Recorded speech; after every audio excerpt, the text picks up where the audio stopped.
I just really appreciate the marching band coming out today. I asked for a small contingent, so we got one, and they're great students to make the effort to get out this first thing in the morning. This is the third gig they played today, so it's pretty amazing. So it's my pleasure to introduce to you Billy Stevens. He is a true El Paso legend. He was born in 1945, which makes him pretty young, I think, and he's best known for his time as a professional football quarterback in the National Football League, where he was selected by the Green Bay Packers in the third round of the 1968 draft, and he also played for 2 seasons with the Packers before being acquired by the Chicago Bears. But before his professional career, Bill was making waves at the University of Texas at El Paso, then Texas Western College, where he became the second player following Charlie Johnson to be named the most valuable player of the Sun Bowl twice. A 2-time All-American, Stevens ended his career as the NCAA's all-time passing yardage leader, leaving an indelible mark on college football. After earning his Bachelor of Science degree in education from UTEP in '68, Bill returned to his hometown of El Paso, where he devoted his life to teaching, coaching, and later excelling in the banking industry. Please, with me, welcome Mr. Billy Stevens.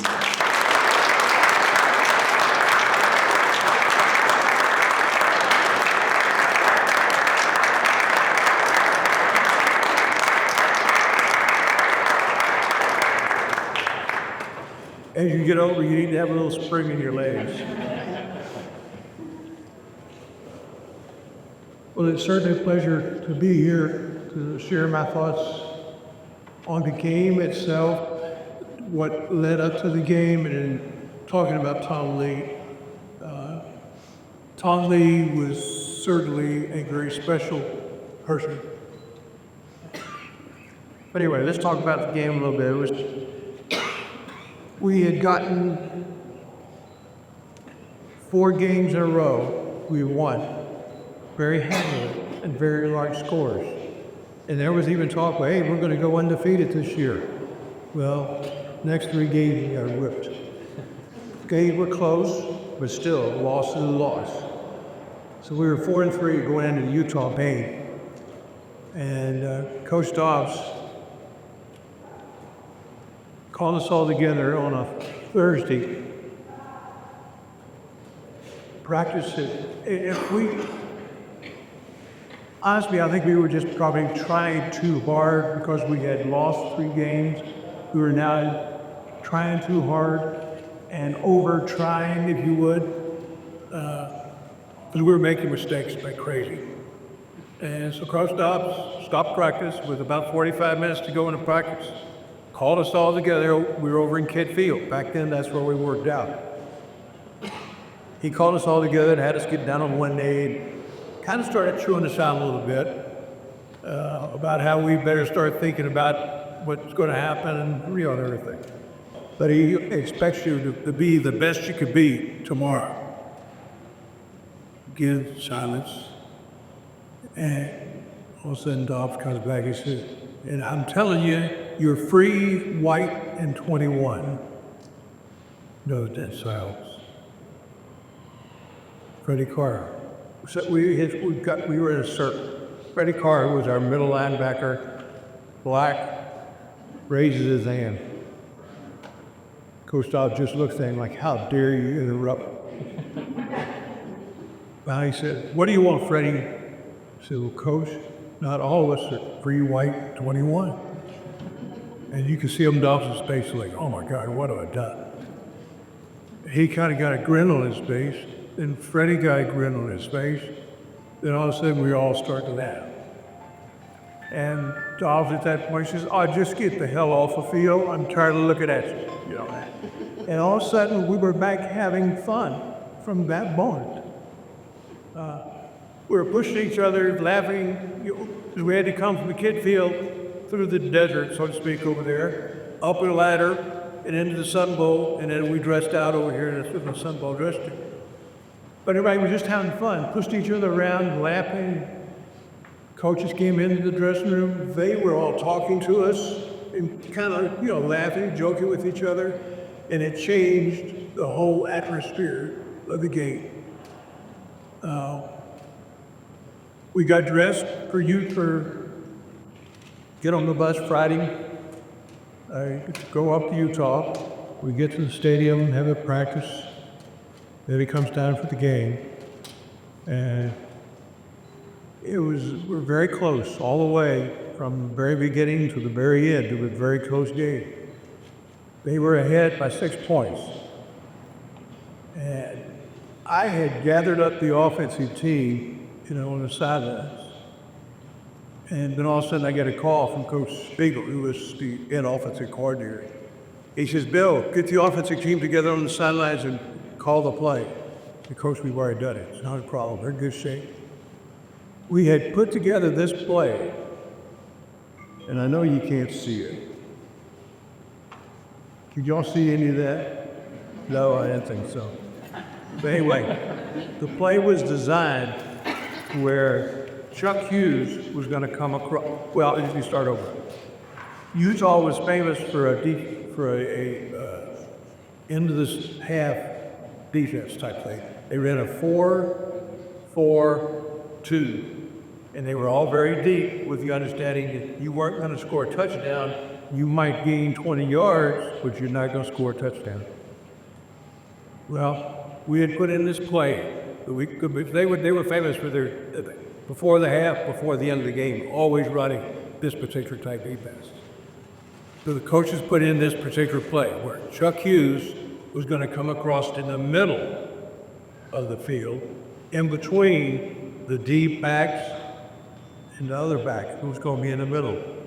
The tight end was going to come across lower to hold those linebackers away from Chuck. Bob was going to come across to the right, deep, with the idea of holding the deep people back, where it was going to create a hole in the middle. Well, we worked on it in practice. Worked fine. No problem. So it came time for the game. We were all never thinking we were going to even run this play. When we got down, there was only 15, 18 seconds, something like that, to go. Utah we had stopped them on third down. They were on like the 12-yard line or something like that. Still had like 3 yards to go to get a first down. Why in the world they didn't kick a field goal? I'll never know. I'll just thank the good Lord that they did. Because again, that was just a easy field goal. Wouldn't have been a problem at all. But they decided to run a play to try and get a first down and keep the ball. Well, they ran an in sweep. Freddie Carr, our middle linebacker, who was by far unbelievable defensive linebacker. He caught him about a yard short of the first down and knocked him out of bounds. So we were going to get the ball back. But when they set the balls for play, the clock was going to start. So we had to be ready. That's why we got everybody together on the sidelines. Soon as they lost the ball and it was going to be our ball, we ran onto the field, lined up, referee put the thing in play, and hut, snapped the ball, ran up. Well, I dropped back 7, 8 yards is what you normally drop back. I find Chuck coming across the middle. Well, those two guys in the middle of the deep four were collapsing on Chuck. Kind of shook. So I took another couple of steps back and to the left, and I said, well, Bob's open. I reared back and threw it. I threw the ball from about this 7 yards deep in the end zone. Bob caught it on about the 50-yard line, then ran down the sidelines and scored the touchdown. That tied the game. And then we kicked the field. The clock was out. Before he caught the ball, the clock had run out. And Joe Cook was our field goal kicker. He came in, kicked the field goal. We won by 1 point. So We never ever, in my remaining 2 years at UTEP, we never ever ran that play again. Why, I don't know. Maybe we didn't have to. I don't know. We weren't behind them much, but it was very interesting, tight play. But now about the painting with Mr. Lee.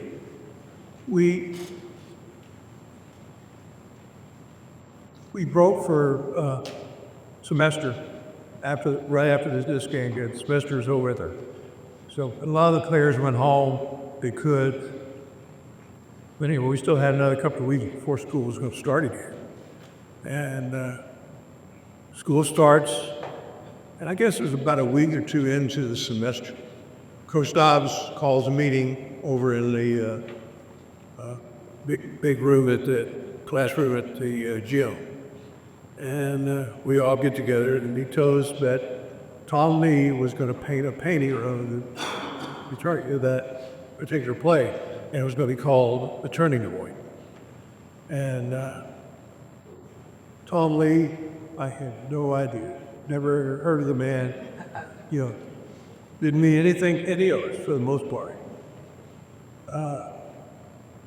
The Coach Dobbs had told us that Mr. Lee wanted to meet with me, Chuck Hughes, Bob Wallace, and the other running back, I'll think of his name in a minute, who's actually in the paint. Joe Yarbrough. So the meeting is scheduled for the following week over at the coach's office and Coach Dobbs' office. And it was an hour set aside for each meeting. And I was the last of the four that were going to come in. And I get there, Coach Dobbs introduces me to Mr. Lee, and we go into the Coach Dobbs' office. And he's got this notebook laying there on the table. I sit down next to him, and he sits down, we start talking. This man knew more about football than I could imagine. I was amazed at the questions he asked. He knew exactly, everything about it. But he asked me my opinion, how did this happen? How did we do this? We talked for an hour and a half. If you can imagine talking about one play for an hour and a half. Then he hadn't started the painting yet. But, so I would say it was probably 6 weeks. I don't quite remember that far back. I think it was like 6 weeks after all that. Mr. Lee invited four of us, Joe Yarbrough, Chuck Hughes, Bob Wallace, and myself, to his place where he paints and everything, which was his garage behind his house. He wanted us to see what he had put together and everything and get our opinion on it. He actually drew the painting on paper and it all drawn out before you ever painted it. He had asked our opinion. What should he do different? Whatever. And the only thing is Bob told him, I forget how I got started, but Mr. Lee asked him about catching the ball. I said, well, Mr. Lee, I'm not trying to criticize you, but I'm not looking at the ball that I'm trying to catch in the painting. So, oh, really? Oh, you're supposed to be looking at the ball? So Bob goes through and explains that to him, how it's real important that you lift the ball in your hands so you can tuck it away. So that, you'll notice that the old painting, Bob's head was facing straight ahead. Ball was right here. The new painting, it's changed just a little bit to where he could be looking at the ball. Another thing I found interesting is he was looking at some of the, and I've got some photos here. Be more than happy to let you all look at them if you want to look at it. Picture of he throwing the ball, Bob catching it, that type of thing. Bob had a little white strip on his leg. Mr. Lee asked him, what is that strip on your leg? So that's a piece of tape. I always pull my stockings up and tape, so they'll stay. Mr. Lee goes over to his painting, paints it a little white streak. He was so intent on capturing that moment just as it was, just how it happened, just how everything about it. And he wanted to get it correct. But that's one example of that.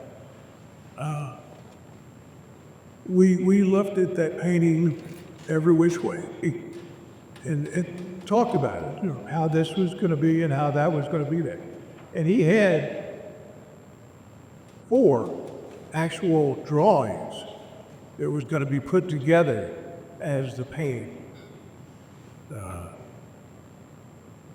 It was amazing when we saw the painting later, having seen those 4 photographs, it was amazing how you could look at it and see how they all just fit right in together.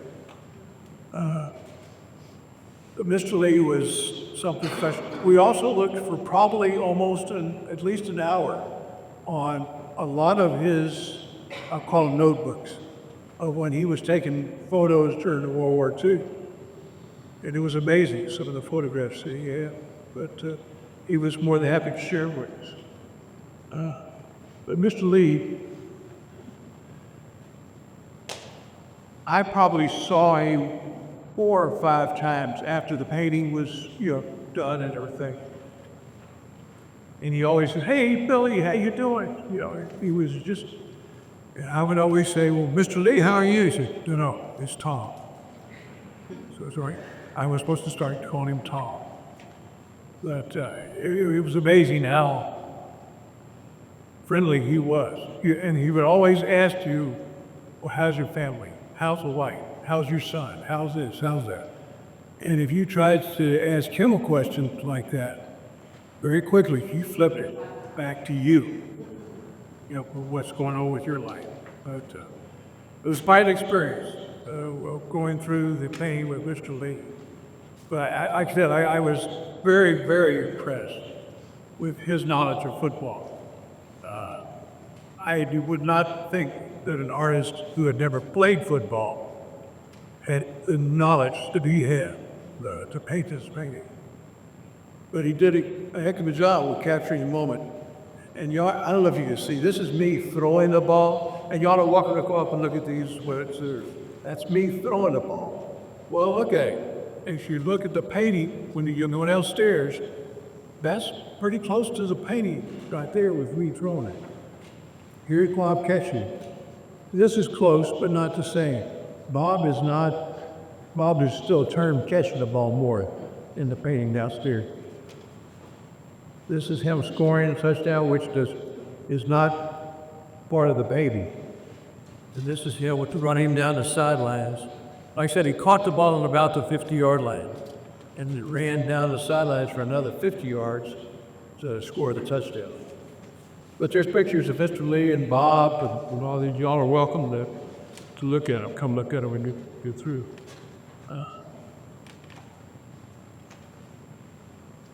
It was quite an experience. It really was, dealing with Mr. Lee. I was blown away by how he made us feel important. He was just Mr. Lee. It was amazing the way he would talk to you. But you did a heck of a job of making the painting look like the play and what in fact happened. I'll be happy to answer any questions that you've got. I know we're all going downstairs, and I think it's when this is over, to see the painting. And please look at it like it was a little white piece of tape. Who gives a flat about the white piece of tape? But he wanted to capture the moment. And I can't tell you how many times you said that.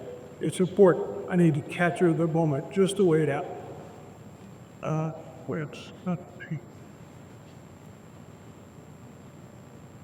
Anyway, I'm almost 80 years old. The painting's 58 years old, kind of around there. But it's going to be around a lot longer than I'm going to be around. because it's Tom Lea's painting, and goes with all Tom Lea's stuff. It's going to last a long, long time. We'll all go down to see the painting downstairs, and if y'all got some questions once we get there, I'll walk down with you and be happy to try and answer the questions.